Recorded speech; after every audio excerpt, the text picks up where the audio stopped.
من شرور أنفسنا ومن سيئات أعمالنا من يهده الله فلا مضل له ومن يضلله فلا هادي له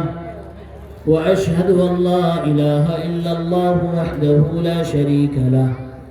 وأشهد أن محمدًا عبده ورسوله يا أيها الذين آمنوا اتقوا الله حق تقاته ولا تموتن إلا وأنتم مسلمون يا أيها الناس اتقوا ربكم الذي خلقكم من نفس واحدة وخلق منها زوجها وبث منهما رجالا كثيرا ونساء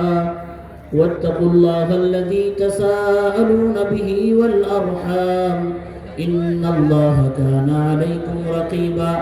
يا أيها الذين آمنوا اتقوا الله وقولوا قولا سديدا يصلح لكم أعمالكم ويغفر لكم ذنوبكم ومن يطع الله ورسوله فقد فاز فوزا عظيما أما بعد فإن خير الحديث كتاب الله وخير الهدي هدي محمد صلى الله عليه وسلم وشر الأمور محدثاتها وكل محدثة بدعة وكل بدعة ضلالة وكل ضلالة في النار أعوذ بالله من الشيطان الرجيم بسم الله الرحمن الرحيم ربما يود الذين كفروا لو كانوا مسلمين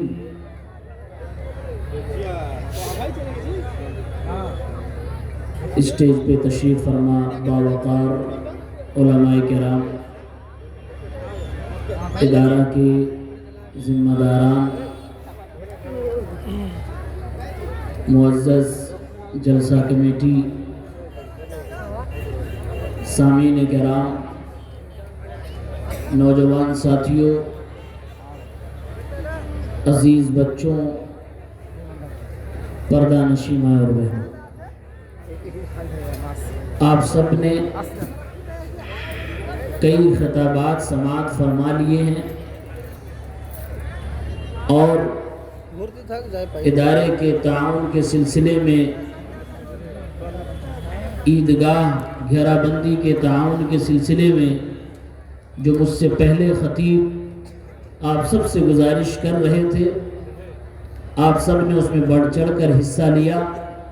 اور میرے بعد ایک صاحب اور آئیں گے،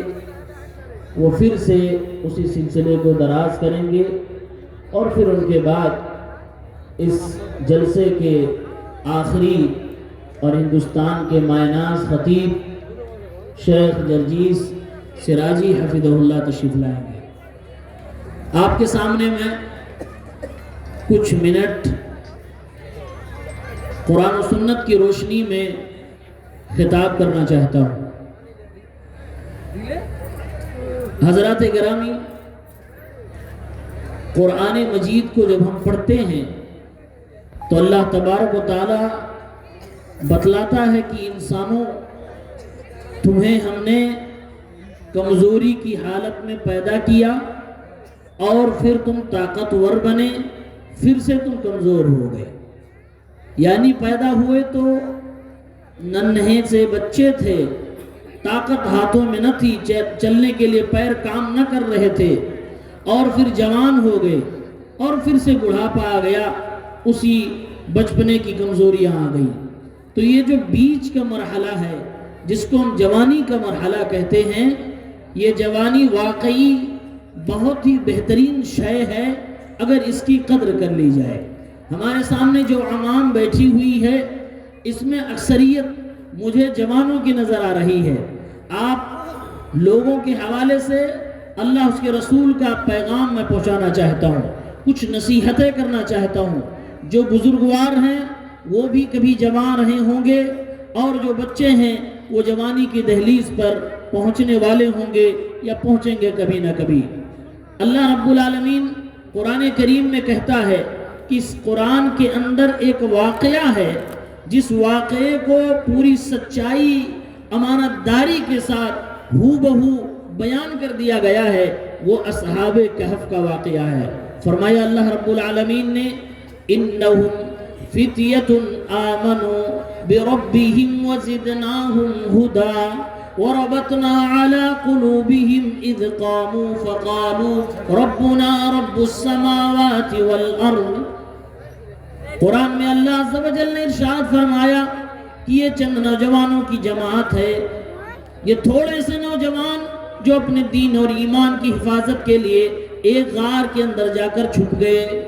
ایک غار کے اندر چھپ کر اپنے دین کی حفاظت کر رہے ہیں اور اپنے عقیدے کی حفاظت کر رہے ہیں، کہیں شرک کی ملاوٹ نہ ہو جائے، اور کہنے لگے ربنا رب السماوات والارض، ہمارا رب آسمان و زمینوں کا رب ہے۔ اللہ عز و جل کو اپنا رب کہہ رہے ہیں اور کہہ رہے ہیں کہ ہم اللہ کو چھوڑ کر کسی اور کی پوجا کریں، کسی اور کی اپاسنا کریں، کسی اور کی عبادت کریں، کسی اور کی وندنا کریں، یہ ہمارے لیے بالکل بھی زیب نہیں دیتا اور ہرگز یہ کام ہم نہیں کر سکتے۔ یعنی شرک سے برات کے اعلان بھی کر دیا اور توحید کی للکار بھی دنیا کو سنا دی، اپنے دین اور ایمان کی حفاظت کے لیے غار میں جا کر چھپ گئے۔ 309 سال تک پوری زندگی، 309 سال تک اس غار کی زندگی کو قرآن کریم نے بیان کیا ہے۔ اللہ رب العالمین کی توحید کے لیے، شرک سے بچنے کے لیے انہوں نے غار کو اپنا گھر بنا لیا، اپنا مسکن بنا لیا اور اللہ کی طرف سے اسی میں پڑے رہے، لیکن انہوں نے اپنی زندگی میں شرک کو قبول نہ کیا۔ آج ہم نوجوانوں کو یہ نصیحت مل جاتی ہے، اے نوجوانوں، اگر ہمیں اپنے دین و ایمان کی حفاظت کرنی ہے تو ہمیں بھی ٹھوس قدم اٹھانا پڑے گا تاکہ ہماری توحید میں ذرہ برابر کسی طرح کا کوئی بھی انسان حملہ نہ کرنے پائے، ہماری توحید محفوظ ہو جائے۔ اللہ کے نبی صلی اللہ علیہ وسلم کو جب پڑھتے ہیں، پیارے پیغمبر کے ارشادات کو سامنے رکھتے ہیں تو یہ معلوم ہوتا ہے کہ ہمارے نبی صلی اللہ علیہ وسلم نے فرمایا ہے کہ یہ جوانی کا جو مرحلہ ہے، جو یہ 15 20 25 30 سال کی عمر کے نوجوان ہیں، کل قیامت کے دن اس خاص مرحلے کے بارے میں اللہ تعالیٰ سوال کرے گا۔ چنانچہ سنن ترمذی کی روایت ہے، اللہ کے نبی صلی اللہ علیہ وسلم فرماتے ہیں لا تزول قدم ابن آدم یوم القیامت من عند ربہ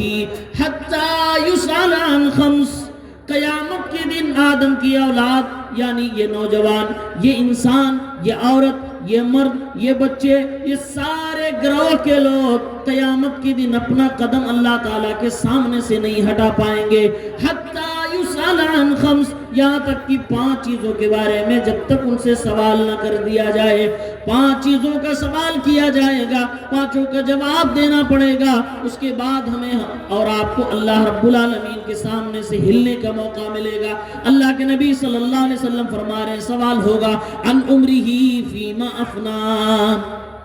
اے انسان ذرا یہ بتا، تو نے 60 سالہ 70 سالہ زندگی کہاں پہ لگائی، کس چیز میں کھپائی،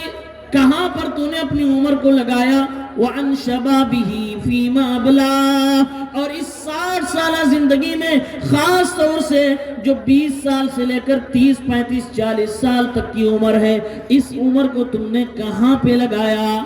خصوصی سوال یہ کیا جائے گا کہاں سے کمایا اور کہاں پہ خرچ کیا، جو سیکھا اس پر کتنا عمل کیا۔ یہ 5 سوال انسانوں سے کیے جائیں گے۔ اللہ کے نبی صلی اللہ علیہ وسلم فرماتے ہیں جب تک ان 5 سوالوں کا جواب نہیں دے دیں گے، اللہ رب العالمین کے سامنے سے ہم لوگ ہٹ نہیں سکتے، ہمارے قدم جنبش بھی نہیں کر سکتے ہیں۔ یہ 5 سوالوں کے جواب ہمیں دینے پڑیں گے، اور ان 5 میں جو سب سے اہم سوال ہمارے اور آپ کے لیے ہے وہ جوانی کے عمر کے تعلق سے ہے۔ یعنی پوچھا جائے گا کہ اے نوجوانوں، تم نے 15 سال 20 سال